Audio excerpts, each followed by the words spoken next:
예레미야 21장 1절로 14절입니다. 예레미야서 21장 1절의 말씀을 제가 먼저 읽겠습니다. 여호와께로부터 예레미야에게 말씀이 임하니라. 시드기야 왕이 말기야의 아들 바스울과 제상 마아세야의 아들 스바냐를 예레미야에게 보내니라. 바벨론의 느부갓네살 왕이 우리를 치니 청컨대 너는 우리를 위하여 여호와께 간구하라. 여호와께서 혹시 그의 모든 기적으로 우리를 도와 행하시면 그가 우리를 떠나리라 하니, 예레미야가 그들에게 대답하되 너희는 시드기야에게 이같이 말하라. 이스라엘의 하나님 여호와께서 이와 같이 말씀하시되, 보라, 너희가 성 밖에서 바벨론의 왕과 또 너희를 애워싼 갈대아인과 싸우는 데 쓰는 너희 손의 무기를 내가 뒤로 돌릴 것이요 그것들을 이 성 가운데 모아 드리리라. 내가 든 손과 상한 팔 곧 진노와 분노와 대노로 친히 너희를 칠 것이며, 내가 또 사람이나 짐승이나 이 성에 있는 것을 다 치리니 그들이 이 큰 전염병으로 죽으리라 하셨다 하라. 여호와의 말씀이니라. 그 후에 내가 유다의 왕 시드기야와 그의 신하들과 백성 및 이 성읍에서 전염병과 칼과 기근에서 남은 자를 바벨론의 느부갓네살 왕의 손과 그들의 원수의 손과 그들의 생명을 찾는 자들의 손에 넘기리니, 그가 칼날로 그들을 치되 측은히 여기지 아니하며 긍휼히 여기지 아니하며 불쌍히 여기지 아니하리라 하셨느니라. 여호와께서 말씀하시기를, 보라, 내가 너희 앞에 생명의 길과 사망의 길을 두었노라. 너는 이 백성에게 전하라 하셨느니라. 이 성읍에 사는 자는 칼과 기근과 전염병에 죽으리니와 너희를 애워싼 갈대아인에게 나가서 항복하는 자는 살 것이나 그의 목숨은 전리품같이 되리라.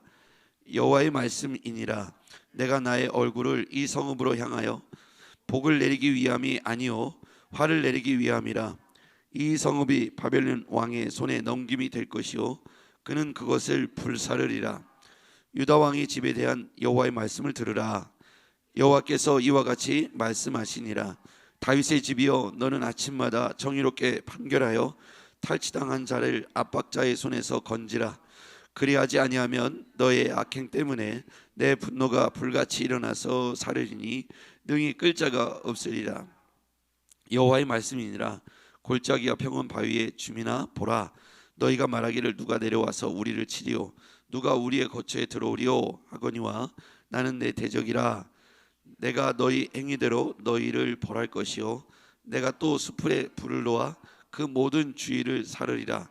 여호와의 말씀이니라. 아멘. 할렐루야. 네, 오늘도 귀한 날 귀한 아침을 우리에게 주셨습니다.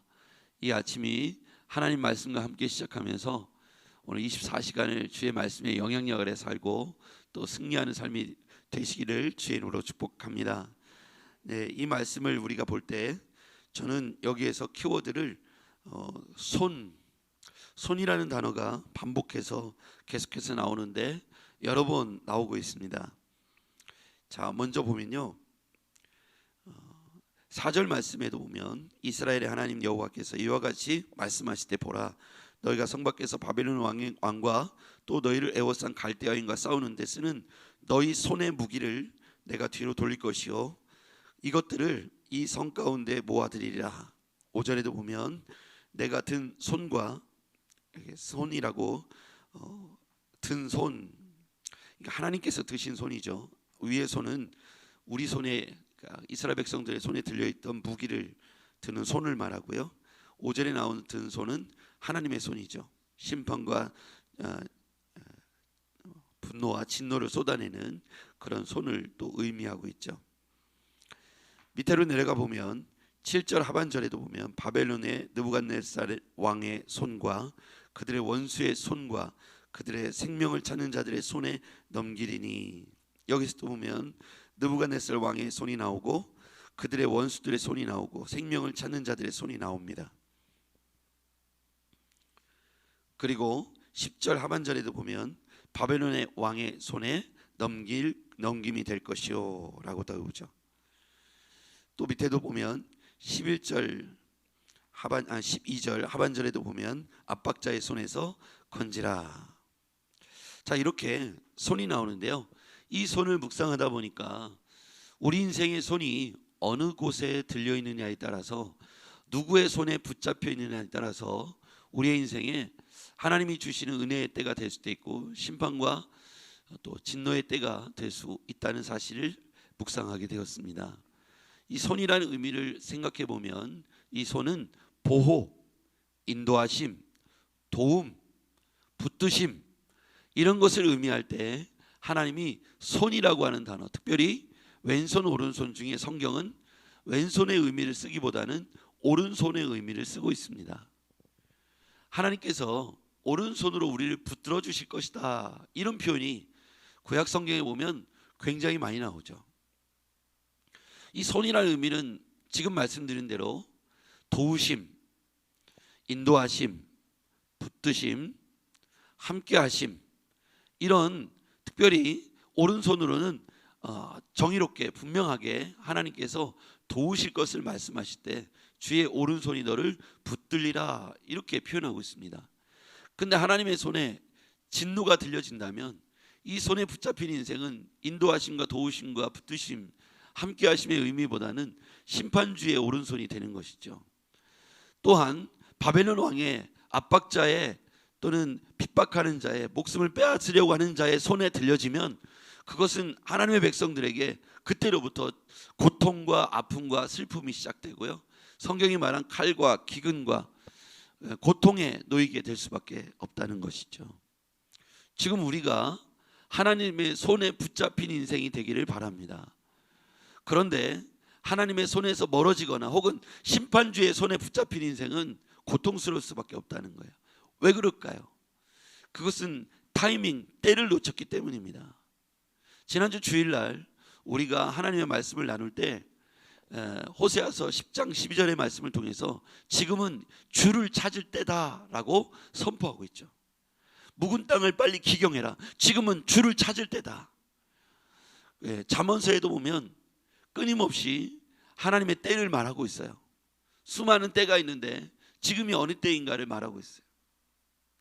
여러분, 우리가 주를 찾을 때, 우리가 그 때를 잘못 분별하고 그 기회를 때를 놓치게 되면 우리는 인도자의 손, 붙드신 자의 손, 도우시는 자의 손을 벗어나 심판주의 손에 붙들리게 된다는 거예요. 그리고 압박자의 손, 우리의 목숨을 빼앗으려고 하는 자의 손, 바벨론의 왕의 손에 붙들릴 수밖에 없다는 겁니다. 그때에 대하여 1절부터 한번 볼게요. 1절입니다. 여호와께로부터 예레미야에게 말씀이 임하니라. 시드기야 왕이 말기야의 아들 바술과 제사장 마아세야의 아들 스바냐를 예레미야에게 보내리라, 이렇게 보낼 거라는 거예요. 하나님께서 예레미야에게 미리 알려주시는 거예요. 시드기야 왕이 그렇게 이 예레미야가 외칠 때는 듣지도 않고 외면하더니 이제 임박한 진노 앞에 다급해진 거예요. 무슨 얘기입니까? 때를 놓친 거예요. 회개의 때를 놓쳤습니다. 하나님의 말씀이 선포되었을 때 그 회개의 때를 붙잡았어야 되는데, 그때 빨리 회개하고 무릎 꿇고 주의 때, 주를 찾을 때 찾았어야 되는데 그때는 듣지도 않다가 때가 지나고 임박하니까 시드기야 왕이 사람을 보냈어요. 바수울과 스바냐를 예레미야에게 보냈어요. 그리고는 이렇게 말합니다. 2절 시작. 바벨론의 느부갓네살 왕이 우리를 치니 청컨대 너는 우리를 위하여 여호와께 간구하라. 여호와께서 혹시 그의 모든 기적으로 우리를 도와 행하시면 그가 우리를 떠나리라 하니.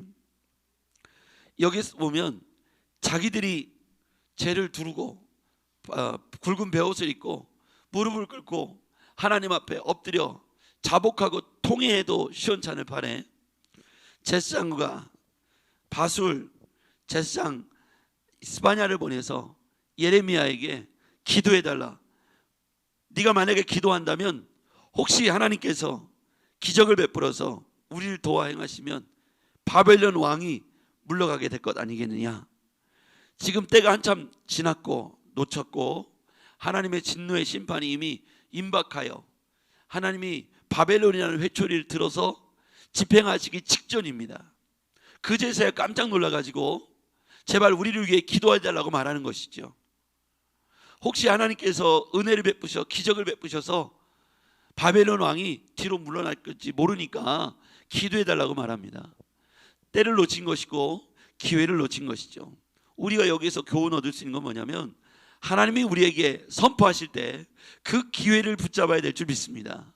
그게 회개의 메시지든 하나님의 은혜를 주신다고 하신 메시지든 우리는 그 메시지 앞에 즉각적인 순종을 해야 합니다. 그리고 이 순종의 범위를 조금 더 확대해 보면 기도와 회개, 은혜, 예배 매우 중요합니다만 성령님께서 우리에게 말씀하실 때가 있잖아요. 성령님이 우리에게 끊임없이 말씀하시지 않습니까? 어제도 말씀하시고 오늘도 말씀하실 겁니다.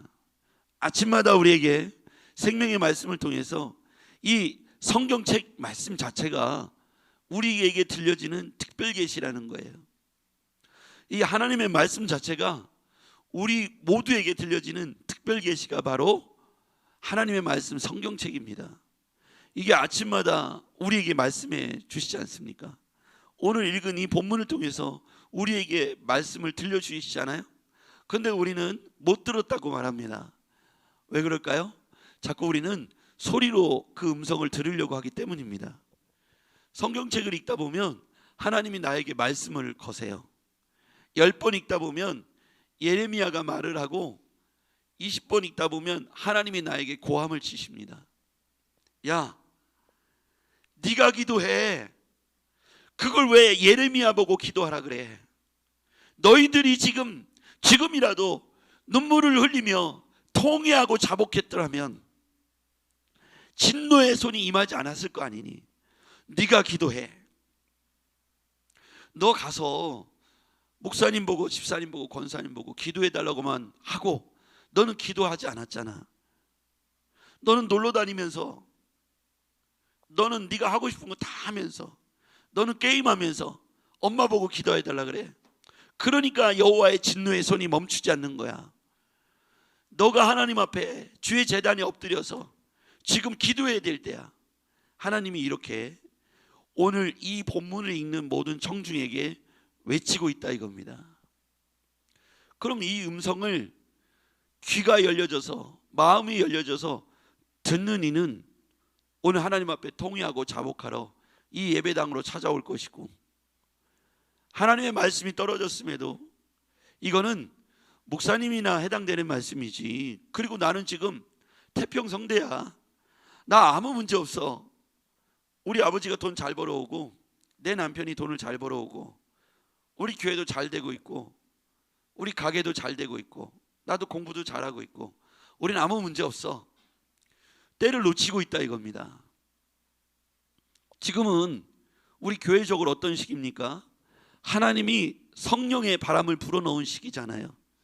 이 시기에 데리고만 오면, 함께 이곳에 있기만 해도 마가의 다락방에 참석만 했던, 자의로 왔든 딸려서 왔든 억지로 왔든 우연히 왔든 그 자리에 왔던 사람 120명은 모두 다 불을 받았다는 거 아닙니까? 저는 우리 교회 공동체가 지금이 그때라고 믿습니다. 왜 우리가 이 자리에 함께 모여 하나님 앞에 아침마다 주님이라고 부르고 기도를 할까요? 지금 그렇게 하나님의 때가 우리에게 임했기 때문입니다. 지금이니까 또 그럴 수 있는 거예요. 1년 전에 우리는 이렇게 하지 않았습니다. 근데 하나님께서 우리에게, 우리가 기도하고 전도하고 우리가 중보기도 할 때 즉 뭐예요? 하나님을 기쁘시게 했더니 하나님이 일하시기 시작했더라고요. 일의 원리가 있습니다. 그저 하나님께서 우리에게 말씀하시고 하나님께서 우리에게 메시지 하실 때 우리는 그것에 계산을 넣지 않고 순종하는 거예요. 일을 어떻게 할 것인가라는 계산을 앞서면 우리는 순종에 이르기가 어려워요. 동사형의 삶을 살기가 어렵습니다. 형용사형의 신앙생활을 할 수밖에 없어요. 나는 은혜 충만, 성령 충만 이러면서 기도하지 않는 거예요. 이게 형용사의 삶을 살고 동사의 삶을 살지 않는 사람의 특징입니다. 오늘 하나님 말씀을 듣고 동사형으로 실천 과제로 생기면 내가 오늘 주님이 전에 엎드려 주의 공동체와 함께 눈물을 흘려 나는 기도하겠다. 1시간 기도하겠다. 1시간 되기 전엔 절대 일어나지 않겠다. 이게 동사형이에요. 그리고 내 이웃 가난한 자에게 내게 있는 10만 원을 그를 위하여 나눠주고 그를 위하여 중보해주며 그를 위하여 축복해주겠다. 이게 동사형이에요. 나도 나누는 베푸는 삶을 살게 하옵소서. 백날 그렇게 적으면 뭐합니까? 오늘 내가 하루를 내가 할 수 있는 범위 내에서 동사형으로 실천하면 하나님이 일하시기 시작한다니까요. 왜요? 하나님을 기쁘시게 했기 때문에 하나님이 나를 위해서 일하시기 시작합니다. 여러분과 제가 우리 교회를 위해서, 여러분 자신을 위해서 일하는 것과 하나님이 여러분과 우리 교회를 위해서 일하시는 것 중 누가 어떤 것이 완벽하고 더 능력이 있겠습니까? 하나님이 하실 때 더 완벽하고 더 능력이 있다 이겁니다. 우리는 지금 하나님 앞에 순종할 때입니다. 우리가 뭔가를 이루려고 하기보다는 하나님 앞에 지금 우리가 함께 모여 기도 공동체를 이루려고 하고 예배 공동체를 이뤄간다면 이 아침에 이곳에 모여야 할 이유가 거기에 있는 것이고, 하나님께서 역사하시겠다고 약속해 주셨으니까 온 교회가 통회하며 자복하며 하나님의 도움의 손을 의지하고 모여 기도해야 될 줄 믿습니다. 누구의 손에 들려지시기를 원하십니까? 여호와의 손에 들려지시기를 바랍니다. 진노의 때에 이곳에 오지 마시고 축복의 때, 은혜의 때에 이곳에 모이시기를 바랍니다. 지금은 그런데 진노의 때에 예레미야 앞에 와서 시드기야 왕이 자기가 오지도 않고 제사장을 보내서 우리를 위해서 기도해달라, 혹시 하나님의 기적이 나타나 바벨론 왕이 뒤로 물러설지 모르지 않느냐, 이런 어리석은 간청을 하고 있다 이겁니다. 지금 우리가 이곳에 모여야 할 이유는 하나님께서 이것을 말씀하시고 원하시고 기뻐하시기 때문입니다. 사랑하는 성도 여러분, 지금 온오프라인으로 보고 계시고 또 유튜브로 듣게 되실 모든 성도 여러분, 지금은 은혜 받을 만한 때입니다. 하나님이 지금 우리에게 물질의 축복을 약속하지 않았지만 은혜 받을 만한 시간을 우리에게, 우리 공동체에게 부어주시고 바람을 일으키셨습니다. 지금 이때에 이곳에 함께하는 것만으로도 엄청난 은혜가 될 것입니다. 이번 주, 돌아오는 주 금요 성령 기도회, 오늘 당장 수요 중보 기도회 8시 오십시오. 그리고 엎드려서 이곳에서 통회하며 자복하십시오. 시드기야 왕이 놓친 것은 마지막 기회조차도 기도하지 않았다는 겁니다. 예레미야가 외치는 소리를 듣지 않았다는 겁니다. 지금 여러분이 제가 이렇게 호소하고 선포할 때 순종하여 하나님 앞에 나온다면 저는 알지 못하지만 여호와의 손이, 준비하신 여호와 일의 하나님으로 여러분에게 나타나실 것이라고 저는 확신합니다. 왜냐하면 성경이 그것을 말하고 있기 때문이죠. 목사님 무엇으로 장담할 수 있느냐? 들으셨느냐? 보셨느냐? 예, 성경이 말하고 있습니다. 성경이 우리에게 증언하기를 여호와 앞에 그 손에 붙들린 인생에 대하여 곳곳에서 얼마나 복된 인생이 되는지를 말씀해 주고 있습니다. 반대로 여호와의 말씀을 순종하지 않은 자들의 비참한 최후를 말씀하고 있습니다. 지금 우리에게 주어진 이 은혜의 때는 영원한 게 아닙니다. 어쩌면 일시적일 수도 있고 어쩌면 단회적일 수도 있습니다. 우리가 알듯이 1907년 평양 대부흥운동은 영원히 지속된 운동이 아니에요. 그리고 에즈베리 대부흥운동도 최근에 일어난 한 달여간의 일이지 지속된 운동이 아닙니다. 지금 우리 교회를 향하신 하나님의 섭리와 뜻을 기억해 본다면 지금 우리가 함께 모여서 철회하면서 기도 소리가 끊어지지 않게 기도할 때라고 믿습니다.